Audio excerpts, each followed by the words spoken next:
Ammonia transport to liver.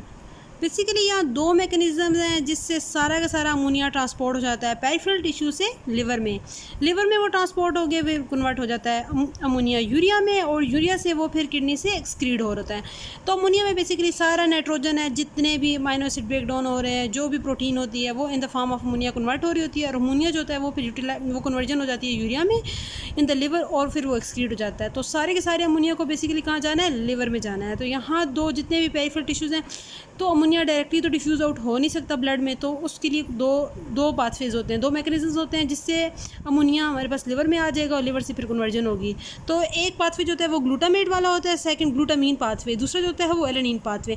First of all हम glutamine को discuss करते हैं। तो ग्लूटामेट जैसे कि अमाइनो एसिड्स है वहाँ जिसमें हमारे पास अमोनिया ऐड हो जाता है in the presence of glutamine synthetase ATP यहाँ यूज़ हो रहा है और वो ग्लूटामीन में कन्वर्ट हो जाता है। अब ग्लूटामीन इजीली ब्लड में डिफ्यूज़ आउट हो गए लिवर में पहुँच जाता है। अब जब लिवर में इंटर हो जाएगा तो यहाँ ग्लूटामीन जो होगा ग्लूटामिनेज एंजाइम एक्ट करेगा, तो ग्लूटामेट रिलीज हो जाएगा और ग्लूटामेट डिहाइड्रोजिनेज इस पे एक्ट करके कन्वर्ट कर देता है इन द अमोनिया और अल्फा कीटोग्लूटारेट में। तो यहाँ अमोनिया वापस आ गया, ठीक है। ग्लूटामिनेज भी अमोनिया में कन्वर्जन करवा रहा है, अगेन ग्लूटामेट भी अमोनिया में कन्वर्जन कर रहा है, और सारे के सारा अमोनिया जो होता है वो यूरिया में कन्वर्ट हो जाता है। देन हमारे पास एलेनिन पाथवे होता है। मसल्स में क्या होता है कि जितने भी अमाइनो एसिड्स होते हैं जैसे कि आइसोल्यूसिन, वैलिन, वो सक्सिनाइल कोए में कन्वर्ट हो रहे होते हैं और पायरोवेट में, और यहाँ से अमाइनो एसिड कुछ अमोनिया के फॉर्म में होते हैं।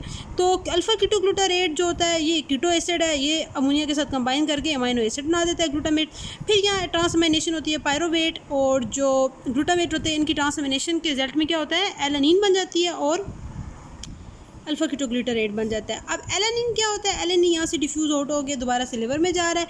लिवर में जब पहुँच जाएगा तो ये क्या करेगा, एलेनिन ट्रांसअमाइनेशन दोबारा यहाँ होती है, और जो ट्रांसअमाइनेशन होती है वहाँ कौन से जो विटामिन एक्ट करते हैं वो B6 यहाँ एक्ट कर रहा होता है, ठीक है। B6 को फैक्टर है यहाँ भी और यहाँ भी। अब जो B6 है वो कैटलाइज कर रहा है इस रिएक्शन को, ठीक है, एलेनिन अमाइनो ट्रांसफरेज में। तो एलेनिन जब दोबारा ट्रांसमिनेशन होगी वो पायरोवेट में कन्वर्ट हो जाएगा और साथ में अल्फा कीटोग्लूटारेट को ग्लूटामेट में कन्वर्ट कर देगा। अब ग्लूटामेट दोबारा से ग्लूटामेट डिहाइड्रोजिनेज एक्ट करके अमोनिया में, अमोनिया से यूरिया, और जो पायरोवेट है, पायरोवेट जो है ना वो ग्लूकोज में कन्वर्ट हो जाएगा, ग्लूकोनियोजेनेसिस स्टार्ट हो जाएगी, ग्लूकोज होगा वो ब्लड में डिफ्यूज़ होकर ग्लूकोज मसल में आ जाएगा, और यहाँ फिर in the form of energy जो ATP जनरेट करेगा, और वो फिर ना दोबारा से मसल एनर्जी भी यूज़ कर सकते हैं और ग्लूकोज पायरोवेट में कन्वर्ट होके ये रिएक्शन जो है ना कंटिन्यू करेगा।